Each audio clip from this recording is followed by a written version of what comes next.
In 2021, it was reported that the median income in Singapore is $4,680. But that's just part of the story. If you dig deeper, you will see that there are actually a lot of crazy rich Asians doing rich people's stuff here, like spending $100,000 over on cars, and from buying $1 million HDBs all the way to hundreds of millions of dollars on condos. Meanwhile, I'm just here complaining that my chai fan is getting expensive.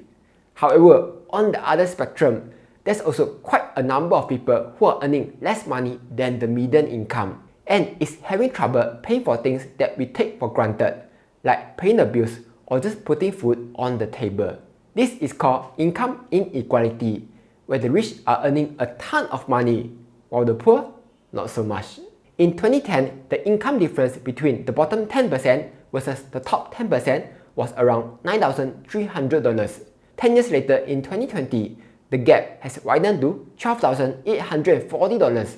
And with inflation going to the moon recently, one quote keeps appearing, and that is, the rich becomes richer while the poor becomes poorer. So in this video, I will try to find out how is income inequality in Singapore now, what does the data say, and more importantly, what you can do about it. Before I start, I would greatly appreciate it if you can help to tap the like button and subscribe to stay updated. In return, I will show you a cute cat. Alright, let's start right now. Singapore is a good place to work, earn money, and possibly become rich. How I know? Just look at the number of people coming to Singapore to work.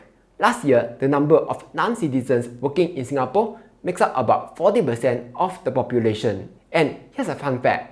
In 2000, 1.1% of the population were millionaires. But by 2020, the percentage went up to 5.5%. Basically, if you go to the streets and throw a stone, you hit someone and the police will come after you.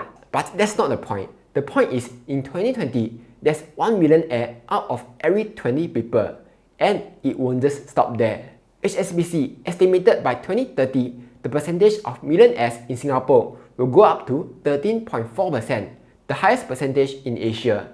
Yes, we are number 1 again. But then, what about income inequality? If we go to this Sydney chart, we can see that there's just a small amount of people making $1 million and above in 2021.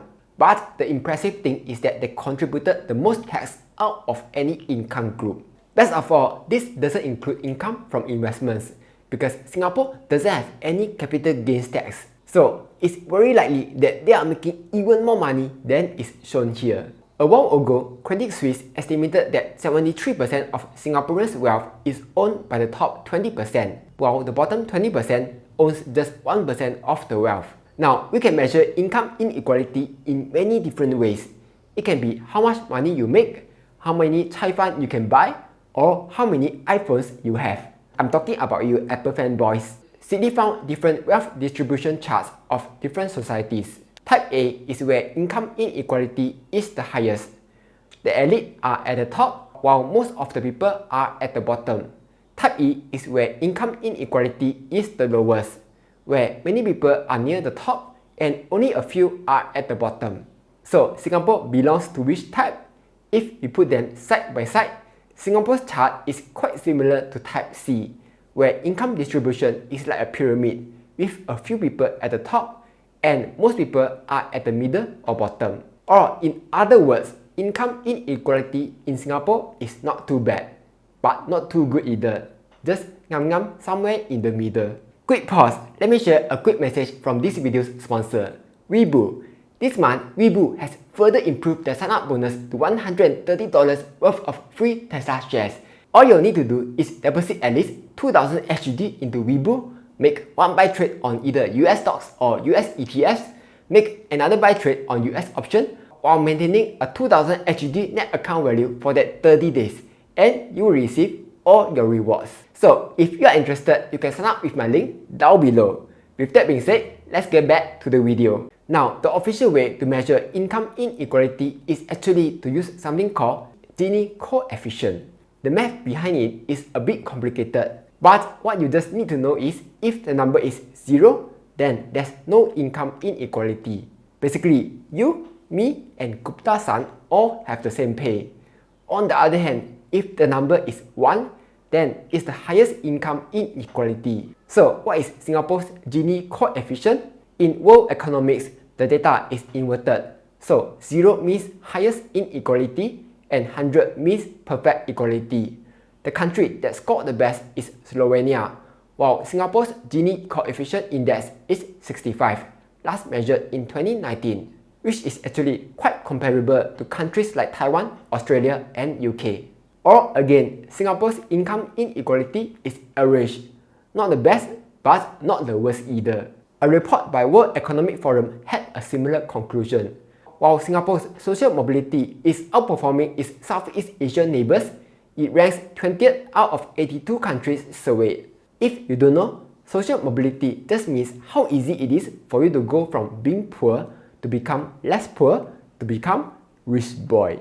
While Singapore had high scores for health, education, and technology, it scored quite badly on fair wage distribution and social protection. Fair wage distribution is just like what this chart says. There's income inequality in Singapore. As for social protection, he found that there's not enough spending to help poor people. In short, there's still room for improvement. Now, of course, the government is aware that income inequality is an issue in Singapore. Mr. Taman has said that social mobility is at the heart and soul of the government's ambition. So, what has the government done? Actually, quite a lot. First, there's government handouts. Every year, you will see tons of support packages being given out to Singaporeans. But of course, it's not just you get the handout, everyone gets a handout. The distribution is focused more towards the lower class. For example, in 2020, during the pandemic, a resident staying in an HDB 1 or 2 room flat would receive an average of $13,670 in government transfers, while the rest would receive a lot less money. Besides the usual handouts, there are also a lot of assistance given out to help low-income families, elderly, and people with disabilities. All this money comes from taxes, which mostly comes from high-income earners. And by 2024, the tax rate for high earners will go up even more, which will definitely help to further reduce income inequality. The government has also updated the progressive wage model, where low-income earners will start seeing a pay raise. And the result, income inequality has been improving over time. From 2016 to 2021, almost all income deciles saw an increase in their household income, while the highest decile only grew by 1.8%. At the same time, we can see income inequality has actually been trending downwards over the years. Add in government transfers and taxes, it has gone down even more. But of course, if you want to escape poverty, you can't just rely on government handouts or wait for them to tax the rich, which I'm sure many people are happily thinking about it. So, to escape poverty, you need money. Duh.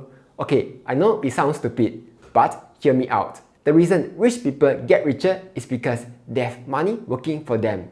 So, to put it simply, there are 2 steps to getting rich.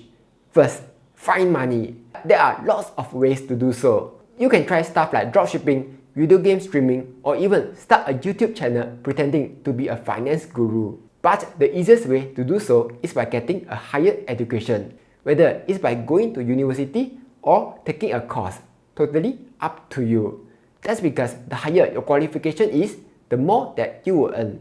For most people, they will just stop here and hoard cash all the way till retirement, while complaining that things are becoming expensive.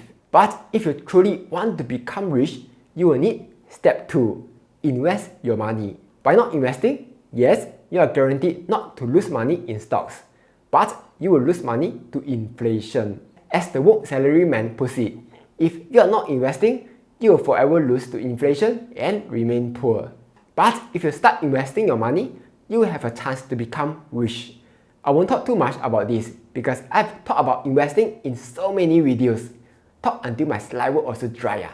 Just check out my videos to find out how to invest. In short, it's just 2 steps. Find money, invest that money, and if you do it right, you will profit one day. Anyway, that's all for this video. But what are your thoughts on income inequality in Singapore? Do comment down below and let me know. Like, share, and subscribe as I'll be posting new videos every Monday, Wednesday, and Friday.